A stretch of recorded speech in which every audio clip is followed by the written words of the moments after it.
پهله کسان چې راغللو د امیر المؤمنین ولایت باندې اقرار وکړلو، بیعت یې وکړلو، هغه مو سره څو کسان دي. احمد ابن حنبل لیکلي دي خپل کتاب کې مسند کې، طبري لیکلي دي، ابن جرير طبري، ابو حمید غزالی لیکلي دي، فخر رازی لیکلي دي، شهرستانی لیکلي دي، سیوطي لیکلي دي. چې موږ سره 5 کسان، څو کسان؟ 5. صحیح. 3 خلفا، طلحه او زبیر. اولینی هغه کسان وو چې جو راغللو علی نه بیعت وکړلو، او اکاش اندغه یوه ورځ بیعت وی.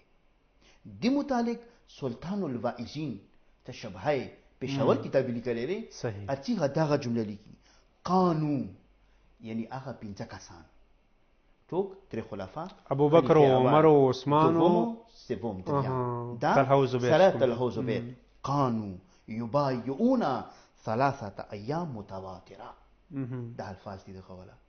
ځنو خلکو به چونکې خال زیات وو نو هغو به نمبر باندې کولو. دا 5 هغه کسان وو چې دیو هرې ورځې بیعت کړی و. صحیح. او دغه جمله به کوله څه: یا علی ته د مهم ولی، د مهم مولای، او مو سره د ټول جهان، د ټول مسلمانانو او د ټولو مؤمنانو څه ولی مولای.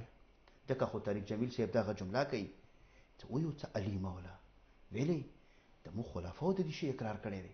صحیح. مو دې انکار نشو کوی. بالکل. انت مولا و مولا کل مسلم و مسلمه.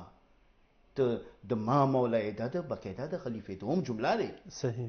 د حضرت عمر دغه جمله دی: اصبحت مولاي و مولا کل مؤمن. مو مولا او د ټولو مؤمنانو مسلمانانو څو ګرځي مولا وګرځي.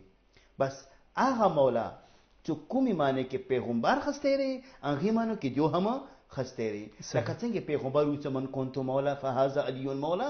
درې ورځې بیعت وشولو.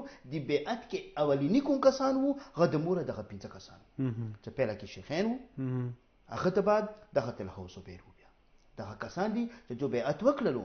یعنی څه؟ یعنی یا علی پیغمبر څه ویلي هغه باندې موږ څه کوو؟ عمل کوو.